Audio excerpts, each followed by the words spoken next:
Glórias a Deus. Meus irmãos, Deus tem trabalhado, falado ao meu coração nesses dias de maneira tão forte, e que até coloco o título da palavra dessa noite. Deus tem me dado uns temas meio estranhos, né? Um raio de esperança, sentença de execução. Ó. Um raio de esperança, sentença de educação, sentença de execução. Vivemos um tempo de cancelamento, vivemos um tempo de falta de perdão. Hoje de manhã, de maneira ímpar, de maneira tão abençoada, o pastor Márcio pregou sobre isso, sobre perdão.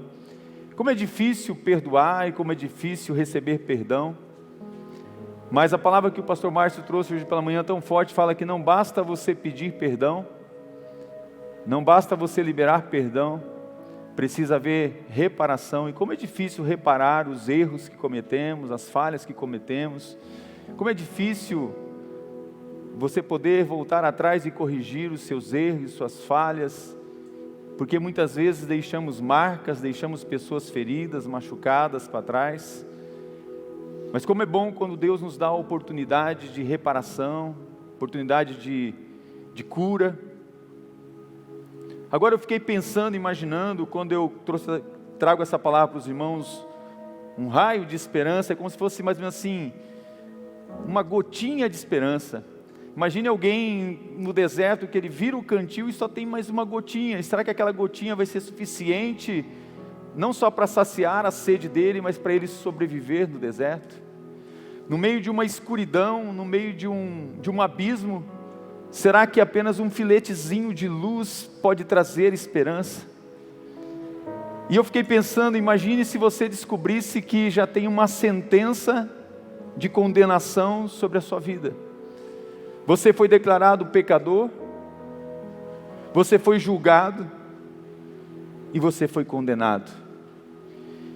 E agora o seu desespero é porque você agora sabe que você tem um lugar, e esse lugar se chama inferno. Mas não é só isso, você vai receber lá o castigo pelo que você recebeu, e esse já você está sentenciado. E é o próprio Deus que está dando a sentença, irrevogável. Em 1971, chegou no Brasil esse livro, O Peregrino. Em 1960 ele foi lançado, se não me engano. Em 1988, nós compramos esse exemplar e demos para uma das nossas filhas. Eu já li esse livro, já assisti o filme, e aí quando o Jeová Nessi veio esses tempos aqui, eu apanhei bastante, né? Parece que falava comigo, ô peregrino, né? Falava comigo. E desde então aquilo começou a acompanhar meu coração, e eu falei, eu vou relembrar um pouco das coisas do peregrino. E eu quero até ler para os irmãos, porque no livro Peregrino, logo no começo, é apresentado um homem que ele está visivelmente abalado por um sonho que ele teve. E eu quero ler só uma parte que depois que ele tem esse sonho, ele entra em desespero, ele tenta ocultar a tristeza dele, ele tenta esconder a frustração dele, mas é um fardo tão pesado sobre ele, que chega um momento que ele não aguenta, ele reúne a família dele, e eu vou ler só até dar para você já que quer comprar esse livro, tá? Pastor Ivo tem já o livro mesmo, esse aqui é um ilustrado antigo, né? Inclusive ganhei um de presente dele, viu, para fazer esse merchan. Não foi não, ele já tinha me dado o presente. Então você pode comprar com o pastor Ivo. Na página 8 desse livro, o homem conta para sua família, nessa situação que ele se encontrava, de desespero, tentou ocultar a tristeza, não querendo que a esposa e filhos observassem sua aflição, mas não conseguiu, teve que abrir o seu coração para a família. Ó minha amada esposa, meus queridos filhos, acho-me em grande aflição por causa de um tremendo fardo que pesa sobre mim. Foi-me dito que essa cidade em que nós moramos será queimada com fogo vindo do céu. Se formos apanhados nesse desastre, todos pereceremos, a não ser que encontremos um meio de escapar. E você que já conhece a história do peregrino, você sabe que a maior pergunta que ele tem, o maior dilema dele, e é o clamor dentro dele, e ele grita isso: o que hei de fazer para ser salvo? O que eu tenho que fazer para me salvar dessa tragédia? O que eu posso fazer? E a história do peregrino fala que ele sai em busca dessa resposta. E que bom que um dos primeiros que ele encontra é um homem chamado evangelista. Só o nome evangelista já pode dizer que é alguém portador de uma boa notícia. Alguém que tem algo bom para ele. E o evangelista encontra ele, na verdade, ouvindo ele gritar: que hei de fazer? Que hei de fazer? E o evangelista chega para ele e fala: por que clamas? Por que clamas? E essa história, que é a história do peregrino, que é o cristão, ele é o cristão, ele responde. Ele está com um livro nas suas mãos e ele fala: este livro me diz que estou condenado à morte, que depois de morrer serei julgado, e não quero morrer, nem estou preparado para comparecer em juízo. Perguntou o evangelista: e por que não queres morrer se a tua vida é cheia de tantos males? Ou seja, se a sua vida já está tão ruim, por que você não quer morrer? E ele vai falando, ele responde: porque eu temo que esse pesado fardo me arraste para o túmulo, mas eu não pare no túmulo, eu vá para o inferno, eu caia no inferno, eu caia numa condenação. E ele diz: e eu na verdade eu entendo que eu não estou preparado para morrer e para ir para este lugar. E disse o evangelista para ele: então por que você espera tanto tempo? Por que você esperou chegar a esse ponto? Por que você não procurou antes? O homem respondeu: porque eu não sei para onde ir, eu não sei o caminho. E o evangelista, no livro, ele fala: tome e lê. E o evangelista entrega um pergaminho para ele, no qual estava escrito nesse pergaminho: fugir da ira vindoura. O evangelista entrega um pergaminho, e nele está escrito: fugir da ira vindoura. E ele diz assim: mas para onde fugir? Como eu posso fugir dessa ira? Como eu posso fugir disso? E o evangelista aponta para um lugar e fala assim: você vê aquela porta estreita lá à frente? Ele falou: não vejo. Você não vê? Olhe mais, você vê então aquela pequena luz, aquele raiozinho de luz, aquele filete de luz? Ele diz: sim, eu acho que eu vejo. Então vá nessa direção. Vá nessa direção da luz. Não desvie dela. Vai nessa direção. E eu, quando comecei a ver sobre isso, eu fiquei imaginando que talvez para alguns fosse assim: para de ler esse livro está te fazendo mal. É óbvio que se você parar de ler esse livro, vai acabar os seus problemas. Mas aquele livro que ele havia lido, que ele estava lendo, dizia que ele estava condenado. Então por que não parar de ler esse livro? E eu me lembro que na peça do Jeová Nissi, eles falam assim: você tem a opção de ler tantos livros, best-sellers, livros de romance, livros de história, você pode ler livros de autoajuda, mas ele fala: e se esse livro, porque o livro que ele estava lendo era a Bíblia, mas esse livro, apesar de falar de condenação, apesar de falar de castigo, se esse livro estiver falando a verdade, e se todos os outros livros só querem me afastar da verdade, e se todos os outros ensinos deste mundo querem me tirar da luz, e este livro que fala do castigo, da ira vindoura, da condenação, ele fala a verdade, eu prefiro ficar com ele, porque talvez esse livro seja o único que fale a verdade para você, que esteja dizendo a verdade. Bem, é claro que realmente ele estava lendo a Bíblia, e a gente pegando um pouquinho do livro Peregrino e tentando entender os textos e o contexto do que tem ali, provavelmente ele estava lendo o livro de Sofonias, e foi isso que me encantou. Eu queria que você abrisse sua Bíblia no livro de Sofonias. Se você procurar e não encontrar, insista, ele está aí. Ele está aí. Provavelmente está depois de Abacuque, entre Abacuque e Ageu aí. Enquanto você está abrindo, eu quero dizer para você que uma descoberta que eu fiz, que eu gosto de história, né? Eu falo que eu não sou o especialista, né, expert, né, em Bíblia como muitos, mas eu gosto de história. Sofonias é uma miniatura do livro maior da Bíblia. Você sabia disso? Sofonias é uma miniatura de tudo que condensa, que está intrínseco na Bíblia. Isso é muito forte. E é interessante que o livro começa com uma avaliação, você pode deixar aberta aí, sua Bíblia. O livro começa com uma avaliação sóbria e um anúncio grave do estado dos homens naquela época, mas que aponta para o estado dos homens nos dias de hoje. E é interessante que fala dos homens que pecavam naquela época e dos homens que iam pecar no futuro e dos homens que pecam hoje contra o Senhor. Sofonias pronuncia um julgamento de Deus para aquela época, mas um julgamento de Deus para um tempo futuro. É um livro profético. Entretanto, no meio do pronunciamento da sentença, se você lê o livro de Sofonias, você fica desesperado, com toda a escuridão, com toda a tristeza, com a sentença que é dada já para o povo. No meio de tudo isso, brilha um raiozinho de luz, uma gotinha de esperança. Uma palavra de esperança vinda de Deus, uma boa nova vinda de Deus. E quando eu me deparei com o livro de Sofonias, eu comecei a meditar e falar: Deus, eu preciso desse raio de esperança, preciso desse filete de luz, dessa luz sempre na minha vida.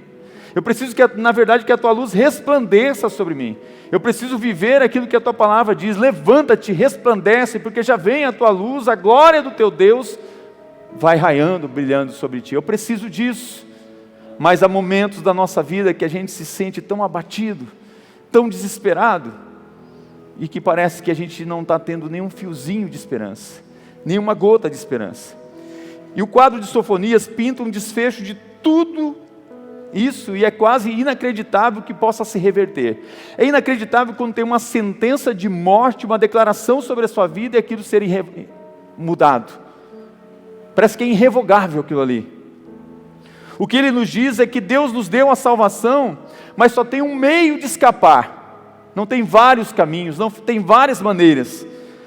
Mas a porta de entrada, é preciso que eu encontre esse caminho onde tem essa luz. Não acho que estaremos sendo simplistas se afirmarmos que Sofonias, e não é estudo bíblico, mas é uma maneira como eu vejo aqui, Sofonias aponta para 3 etapas na humanidade, no passado, e 3 etapas que estamos vivendo nos dias de hoje. E eu quero acompanhar com você a evolução do pensamento do profeta Sofonias ao longo dessas etapas. Eu quero convidar você, com seu coração aberto, ouvir a voz do profeta, ouvir esse rema de Deus através do Espírito Santo, ouvir a palavra do Senhor, conforme começa Sofonias 1, dizendo assim: Sofonias, ele era filho de Cuxi, filho de Gedalias, filho de Amarias, filho de Ezequias, durante o reinado de Josias, filho de Amon, rei de Judá. Ou seja, vai dando a genealogia dele para você entender que ele era uma pessoa, alguém que tinha uma história e era um profeta levantado por Deus. E eu quero falar com você da primeira etapa. A primeira etapa da humanidade, a primeira etapa daquela época se chama uma sentença.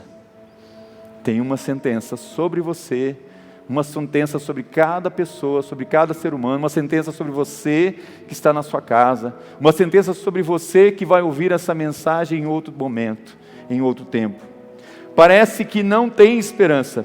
O juízo de Deus é exercido com justiça contra a humanidade. Então o começo de Sofonias é assim: acabou a graça, acabou o seu tempo, não tem mais o que fazer, já te dei todas as chances, já foi te dado todas as oportunidades, eu já falei para você de diversas maneiras, tendo Deus falado através dos profetas, já te falou através de Jesus Cristo, mas você não escuta, você não ouve, acabou, a sentença está sobre você, você está condenado.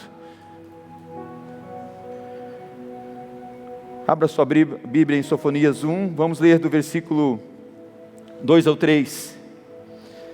Você sabe que um dos momentos mais tristes foi lá na época de Noé, quando a terra foi destruída, mas há uma promessa agora para o tempo final. Irmãos, eu estava ouvindo os noticiários, você sabe a temperatura da terra, o que está acontecendo?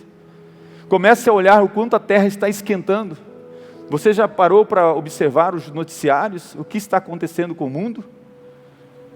Temperaturas elevadíssimas como nunca se viu. Então Sofonias, esse livro tem a ver com o que está acontecendo agora no mundo.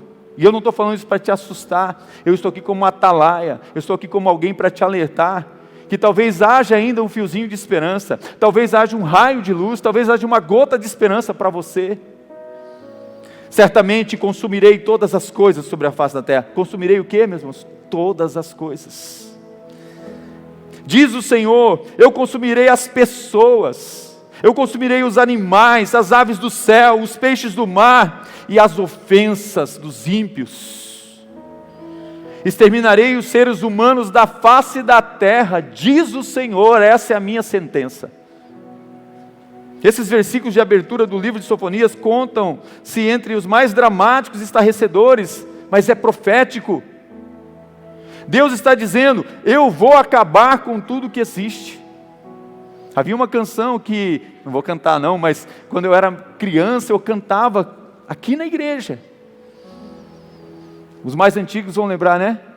Quando essa terra for pegar fogo, aonde é que tu vais morar? Não sobrará nem raiz nem ramo, aonde é que tu vai ficar? Aí a gente cantava, as crianças, né? Eu vou com Jesus, eu vou com Jesus, eu vou com Jesus morar. Aonde? Lá no céu. Por que que isso vai acontecer? Não é porque iria acontecer. Por que que isso vai acontecer? Por causa da postura do povo de Judá naquela época.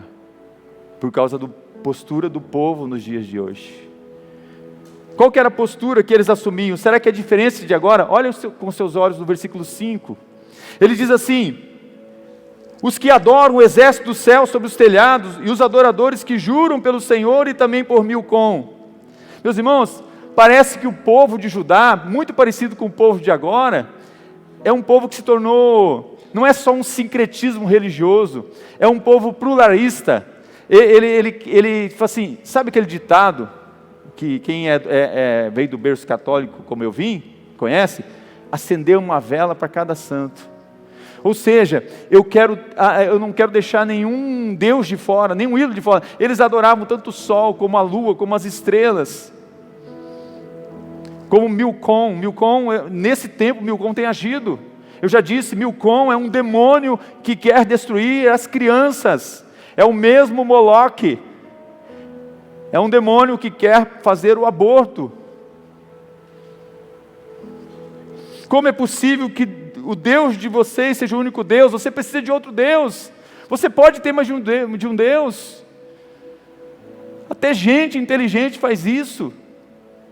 Na época de Paulo estava lá com aqueles homens inteligentes, discípulos de Gamaliel.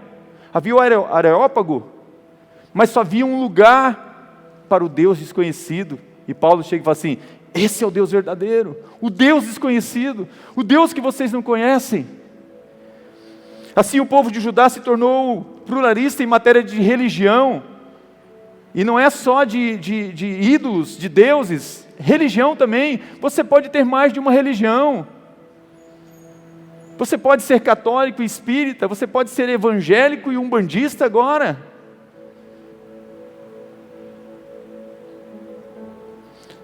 Deus foi ofendido no seu coração profundamente. Ele havia ordenado com toda clareza, isso é a ordem, você sabe disso: adorareis ao único Deus verdadeiro e a Ele somente. Olha o versículo 6, o Senhor fala assim: os que deixam de seguir o Senhor e não o buscam nem o consultam. As pessoas não estão mais buscando ao Senhor e nem consultando ao Senhor. Eu vou consultar o meu guru, eu vou consultar o meu guia, o meu orixá. Se o meu pastor não deixar, eu não faço. Se o padre não autorizar, eu não faço. Deixou de consultar o Senhor. Pelo menos parcialmente eles fingiam crer em Deus. Tem gente que finge crer em Deus, mas não crê. É pior que um ateu. Meus irmãos, fomos criados por Deus, para Ele, feitura dEle. Devemos dizer em todas as situações: Senhor, quero pensar nessa situação do modo que o Senhor pensa, quero fazer nisso da maneira que o Senhor faz. Quero que o meu sentimento sobre as circunstâncias seja o teu sentimento. E eu estou falando isso porque eu estou colocando isso para mim. E eu preciso que você coloque para você. O que eu faço com o meu tempo, o que eu faço com o meu dinheiro, o modo que eu me relaciono com as pessoas. Mas o povo a quem Sofonias se dirigia não buscava o Senhor, nem consultava para nada. Será que você tem consultado o Senhor nos seus negócios, nas suas decisões, naquilo que você faz? Como falhamos nisso? O versículo 12 é forte, ele fala assim: naquele tempo eu vou vasculhar Jerusalém com lanternas, tipo assim, eu vou procurar quem está agindo erradamente, e eu vou procurar, eu vou encontrar e eu vou castigar. Eu vou encontrar aqueles que pegam o vinho, o mosto, aqueles que se embriagam, aqueles que ficam nas suas bebedeiras, eu vou encontrá-los, porque não me glorificam com o seu corpo, com a sua vida. Homens que descansam sobre os resíduos do vinho envelhecido, que dizem no coração: o Senhor não faz bem nem mal, eu fiz tudo isso e não caiu um raio na minha cabeça.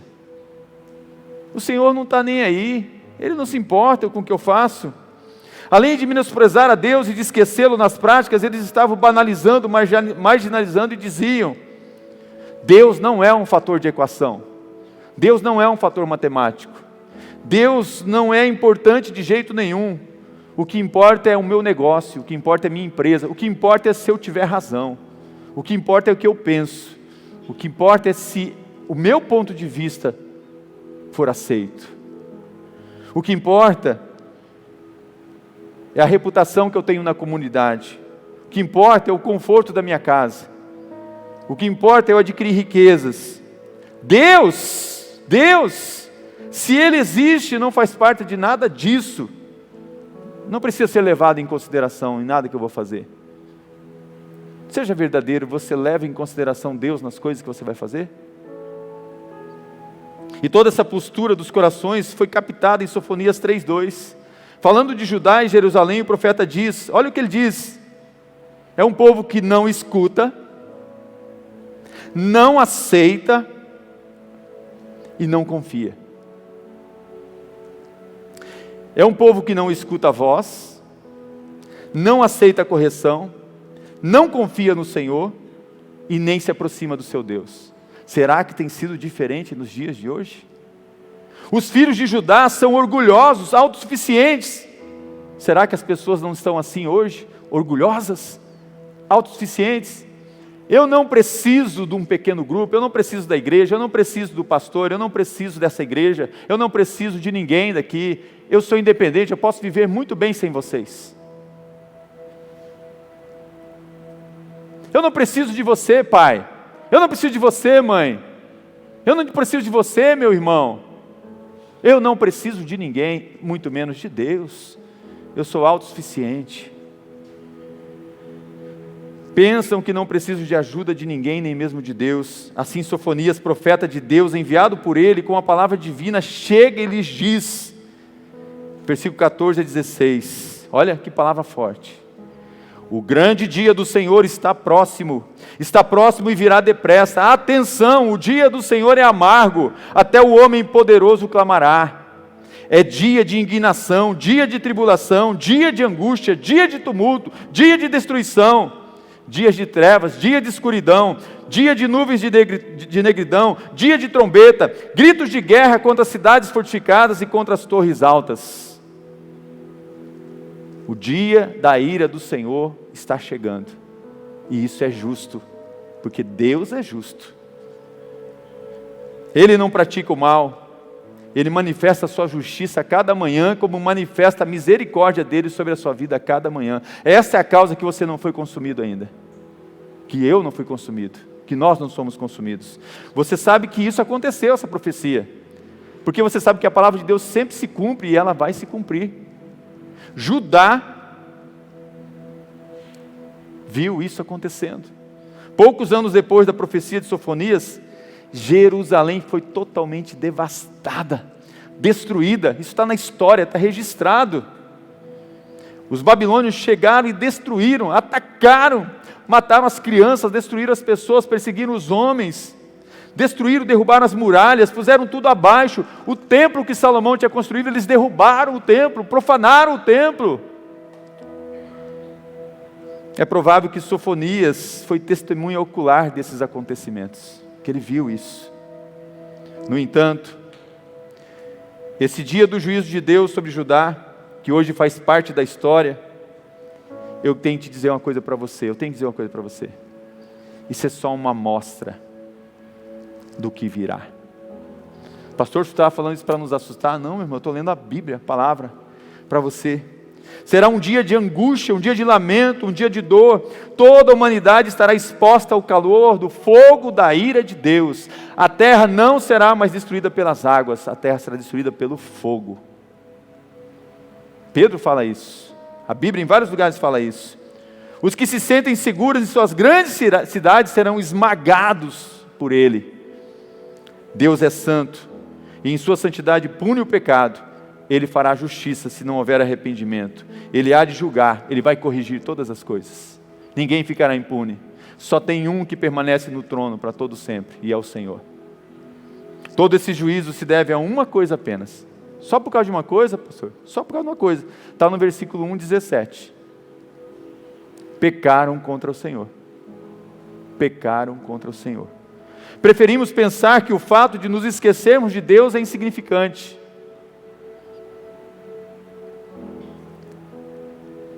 Preferimos pensar que nossos pecados não têm importância, são pequenos e não trarão consequências. Ele fala, por causa disso trarei tribulação sobre toda a humanidade. Isso vale para todos os povos. Veja isso, Sofonias 3:8, só para você ver que está na palavra e está em toda a Bíblia. Portanto, diz o Senhor, esperai por mim no dia em que eu me levantar para saquear, porque o meu propósito é ajuntar nações e reunir reinos, para derramar a minha indignação e todo o furor da minha ira sobre eles. Essa terra toda será consumida pelo fogo do meu zelo. Quando essa terra for pegar fogo, onde é? Isso se aplica a todos. Portanto, essa é a pergunta. Em que lugar do universo você colocou Deus? Em que lugar do universo está Deus? Ou em que lugar da sua vida você colocou Deus? Você tem se esquecido dele? Você está confiando demais só em si mesmo? Está menosprezando, dizendo, se eu quiser frequentar uma igreja, eu frequento. Se eu quiser, eu vou ser um desigrejado. Mas se eu achar que eu tenho que ir numa igreja, eu vou. Não, e talvez eu ir na igreja vai ser o suficiente, eu vou ser um religioso. Eu não vou faltar à missa, não vou faltar ao culto, não vou faltar à reunião, eu vou estar sempre lá. Para ele pouco importa o que eu faço e como eu vivo. Eu quero que você veja que o versículo 18 do capítulo 1 deixa bem claro isso, que nem suas riquezas, nem seus bens, nem suas realizações, nem qualquer outra coisa poderão salvá-lo naquele dia. Não poderemos nos esconder. Filho, não adianta o seu pai ser crente. Filha, não adianta a sua mãe ser crente. É individual. É com você que vai tratar. É com cada um de nós. E a palavra de Deus é clara. Toda a terra, toda a humanidade vai estar sujeita ao julgamento. Perdido e sem esperança. Essa primeira etapa é dura. Parece não haver esperança. Toda a humanidade está sujeita ao juízo justo e certeiro de Deus. Todos pecaram e destituídos, separados, estão da glória de Deus. A condenação está sobre todos. Mas Sofonias, ele fala de uma segunda etapa. Já começa meu coração ver que existe um raiozinho de esperança. Uma gota de esperança. Um fiozinho de luz. Surge um raio de esperança. Uma palavra de esperança é proferida. Você se lembra do que o peregrino falou para o evangelista? Ele aponta para o campo e pergunta, vês ao longe aquela porta estreita? Não, não vejo. Aí o evangelista pergunta, vês então aquela luz que brilha longe? Eu disse no início, acho que sim. O evangelista diz, pois não perca essa luz de vista. Não perca essa luz de vista. Coloque os seus olhos em Sofonias 2:3. Enquanto você vai ler aí, Deus, Ele usa a luz da maneira que Ele quer. Eu fui essa semana para Iviema, no Congresso Multiplique. estive falando lá. Na volta estava eu e o pastor Luiz Carlos, nós estávamos voltamos quando estava perto de Rio Brilhante. Eu me emocionei, é uma história que eu contei já para a igreja aqui. Eu falei para ele: Luiz Carlos, bem aqui, meu pai morreu. Eu estava na ambulância, passando a mão no peito do meu pai, bem aqui ele deu um sorriso para mim e partiu. E foi aqui que eu pedi um sinal para Deus, para eu testemunhar para as pessoas que meu pai, que viveu nas trevas a vida toda, que alguma luz brilhou na vida dele. Já contei essa história aqui na igreja. No dia do sepultamento do meu pai, eu tinha pedido um sinal para Deus sobre meu pai estar na luz. Um vagalume entrou ali no templo da Memorial. À noite, quando na hora do culto acabou a luz, um vagalume entrou piscando. E Deus usou o pastor John Marshall, um amigo meu, para testificar daquilo que eu tinha pedido para Deus. Richard, você pediu um sinal para Deus de que seu pai realmente foi para o céu. Deus mandou te dizer que aquele vagalume, por mais pequena que foi a luz, onde a luz brilha, é onde o milagre acontece. É onde Jesus vem para nos resgatar. Seu pai está no céu. Busquem, Sofonias 2:3, busquem ao Senhor todos vocês, os humildes da terra, que cumprem os seus mandamentos. Busquem a justiça, busquem a humildade. Talvez assim vocês sejam poupados no dia da ira do Senhor. Vejam a luz aqui. Vejam o raio de luz aqui nesse texto. Aonde, pastor? Talvez assim vocês sejam poupados. Esse talvez assim, no hebraico, o sentido é assim: olha, há uma pequena luz para você ainda. Há um filetezinho de esperança para você. É como se fosse uma luzinha bruxuleante, uma luz de vela que fica oscilando, piscando, uma luz que oscila, uma luz do vagalume que fica bem pequena. É talvez quando você viaja e você vê longe assim uma luzinha bem oscilando. É como se dissesse, é uma luz de vela, uma luz de lamparina, uma luz oscilante, tremolizante, um vagalume. A luz pequena, o sentido no hebraico, não é que é uma luz fraca, não é que é uma luz que está acabando, é dizendo, resta pouco tempo para você, são poucas oportunidades que a humanidade está tendo ainda. A luz do mundo vai sair daqui, o Espírito Santo vai ser retirado. O mundo que estava em trevas viu uma grande luz quando Jesus veio. O povo que vivia em trevas recebeu a luz do mundo. Mas essa luz, o Espírito Santo será retirado, as pessoas não serão mais convencidas através do Espírito Santo, do pecado, da justiça e do juízo de Deus. No capítulo 1, se você olhar, as palavras de Deus visavam Judá, mas elas apontam para algo profético por esse tempo. Quando você vê lá, o capítulo 1, falando no versículo 5, o juízo virá sobre os filisteus, virá sobre o oeste. O juízo virá no versículo 8 sobre o leste. O juízo virá sobre o sul, no 12. O juízo virá sobre o norte, no 13. Quando lemos essas palavras do juízo no capítulo 2, conhecendo um pouquinho de geopolítica, você vai entender o mundo antigo, mas você vai entender que ele está dizendo: sou o Senhor de todas as nações, de todos os povos, e todos me devem satisfação. Todos hão de comparecer diante de mim. Sou o Senhor. E ele está dizendo também: ouça Judá, ouça o mundo inteiro, para onde quer que você se volte, encontrará julgamento. Não há lugar para onde fugir em segurança, não há caminho ao qual se voltar, não há a quem recorrer. Mas talvez haja uma exceção. É muito parecido, irmãos, com 2 Crônicas 7,14. Se o meu povo, que se chama pelo meu nome, se humilhar, orar, se arrepender dos seus maus caminhos, então eu virei e perdoarei e sararei a sua terra. É muito ligado a isso.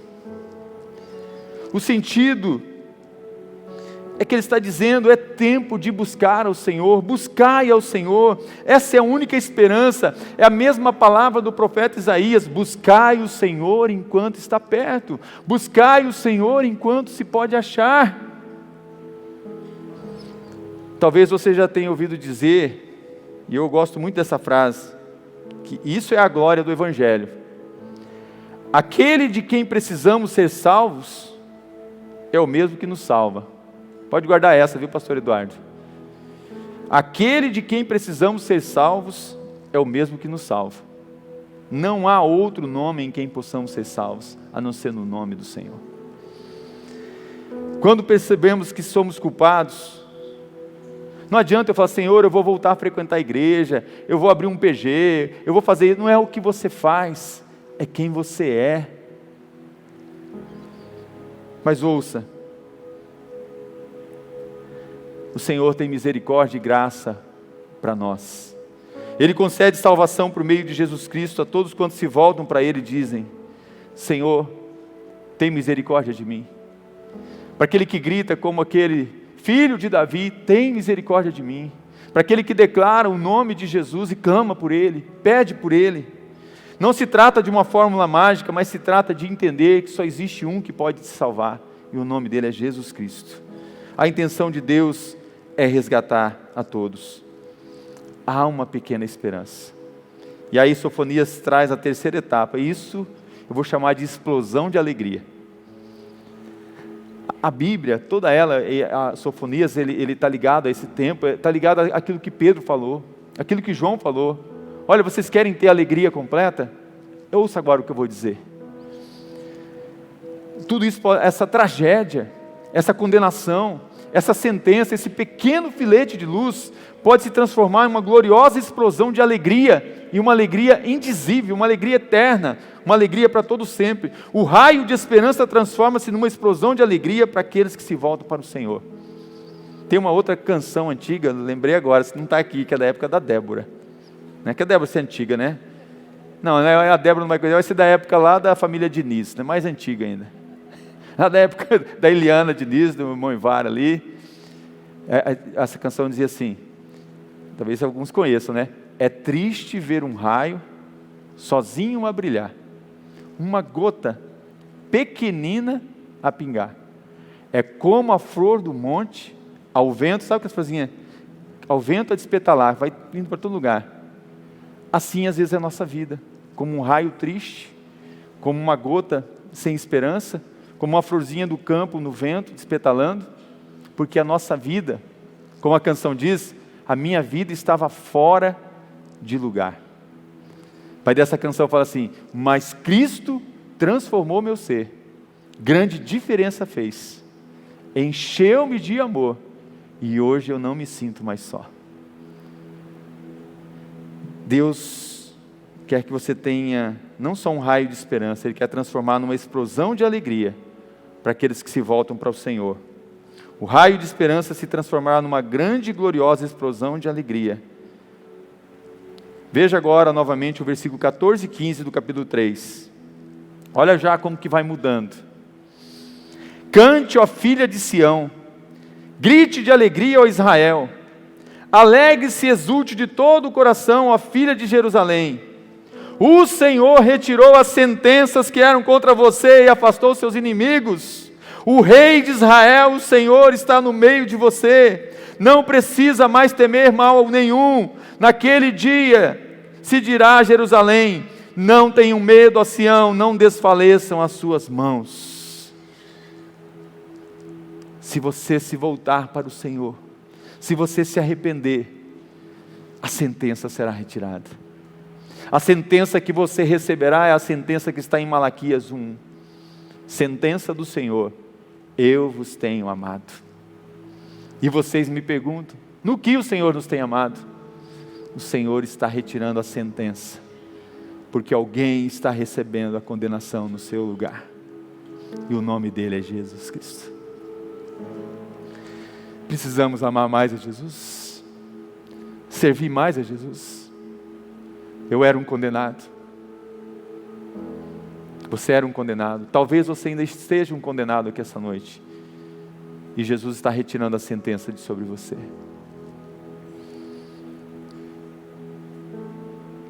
Essa promessa vem desde Abraão, se estende até nós.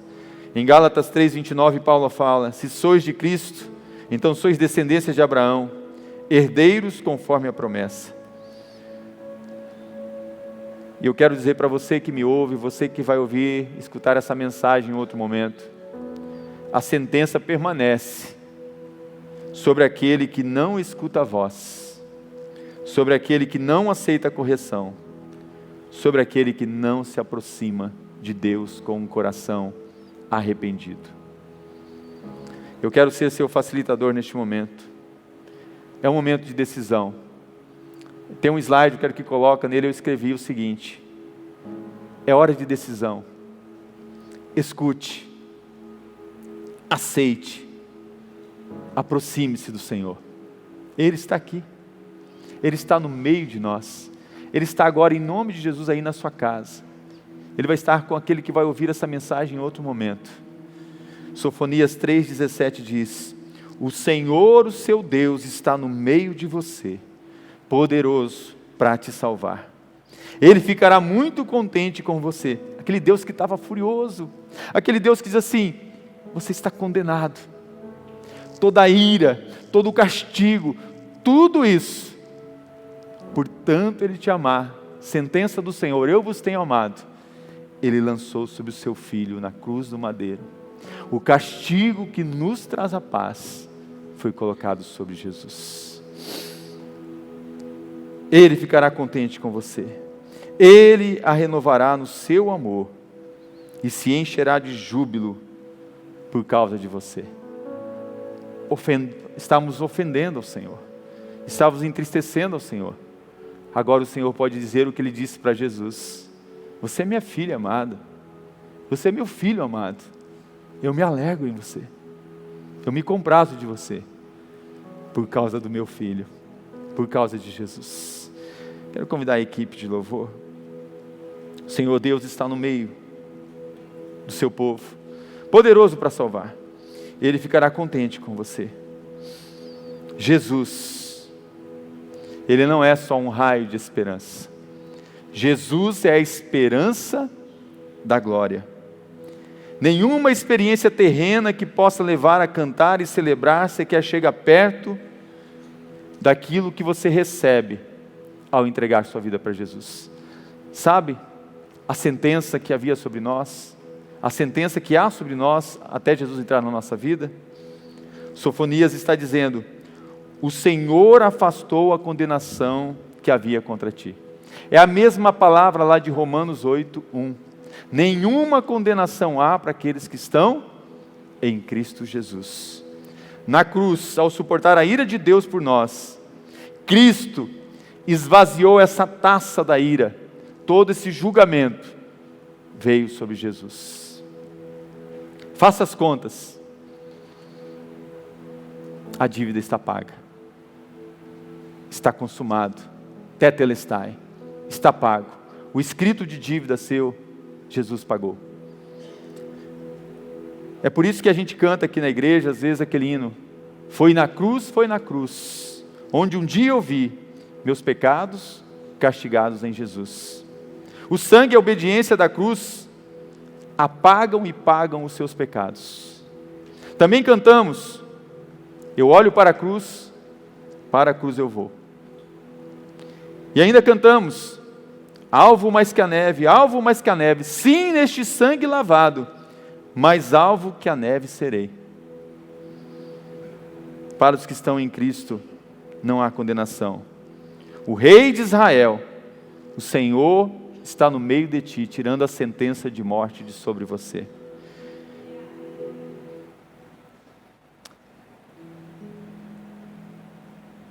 Quero te perguntar uma coisa. Você já entregou a sua vida para Jesus? Você ouviu nessa noite essa mensagem? Você está permitindo Deus falar com você? Você quer se aproximar dEle? Um coração sincero, contrito. Alguém que se aproxima dEle, Ele não despreza. Ele acolhe. Você sabe que a obra que Ele faz agora é uma obra tão intensa que vai ter um casamento no céu? Essa aliança que Ele faz agora aqui é uma aliança lá no céu. Eu quero dizer para você que quando fala no texto assim, o Senhor Deus está no meio de ti, e Ele se alegrará em você, sabe qual que é o sentido? É o dia de um casamento. Tem alguns que vão casar, alguns estão casando, outros vão casar daqui uns dias. É a mesma promessa, no coração de Deus há uma paixão intensa. Ele fala assim, olha, eu estou no meio de ti, agora eu tirei a sentença, agora eu estou alegre com você, eu quero me casar com você. É um casamento eterno. E eu não faço isso hesitante, não faço murmurante, eu não estou sendo forçado a casar com você. O meu filho fez uma aliança com você, e nessa aliança agora, ele está dizendo o que está em Isaías 62:5, ele fala assim, como o noivo se alegra da noiva, assim o teu Deus se alegrará de ti. Se você está em Cristo, é assim que Deus sente a relação com você, como um noivo que se alegra com a noiva, assim Ele se alegra de você, só que 1.000.000 de vezes mais. Não importa, ainda que você não entenda, mas eu quero ler para você algo que eu separei aqui, que Spurgeon disse. Spurgeon disse o seguinte, ó crente, tu te alegras quando Deus te abençoa? Mas Deus se alegra ainda mais. Tu te alegras quando és perdoado? Mas aquele que te perdoa se alegra ainda mais. O filho pródigo se alegra por ver o pai ao voltar para casa? Mas o pai se alegra ainda mais ao vê-lo chegar. O coração do pai ficou mais cheio de alegria, porque o seu coração era muito maior e mais cheio de amor do que o filho. O coração de Deus é maior do que o nosso. O livro de Sofonias é a revelação de um Deus que está dizendo para um povo que não valoriza Ele, que não ama Ele, que rejeita Ele, o mesmo que o profeta Oséias viveu, Oséias 2,19. O Senhor quer cantar para nós. Pastor, o Senhor quer... Ele cantou para Oséias. Eu me casarei contigo para sempre. Sim, eu me casarei contigo em justiça, juízo, misericórdia e compaixão. Tu és minha, ó amada minha igreja. E o que nós diremos? Tu és o nosso Deus. E Ele cantará, purifiquei-vos todas as maldades, e perdoei todos os vossos pecados. Sereis para mim minha alegria, louvor e glória. Está em Jeremias 33. E nós diremos, quem é o Deus que perdoa como tu? E Ele cantará. Jeremias 32, 37 a 38. Far-vos-ei habitar em segurança. Sereis o meu povo, e serei o vosso Deus. Fazendo-vos o bem, me alegrarei de todo o coração e de toda a alma. E o que nós diremos? Quem temos nós no céu, a não ser a ti? E Ele cantará um número incontável de vezes. És minha, a minha igreja, a minha noiva. Eu amo você. Essa é a palavra do Senhor. Ele se alegrará com você em júbilo. Qual é a sua resposta para Ele? Se aproxime do Senhor hoje. Se entregue, se renda a Ele. Se você está aqui essa noite e ainda não tem Jesus, Jesus não quer só curar a sua depressão, sua tristeza. Ele tem poder para curar, mas Ele tem poder para salvar e te dar a vida eterna.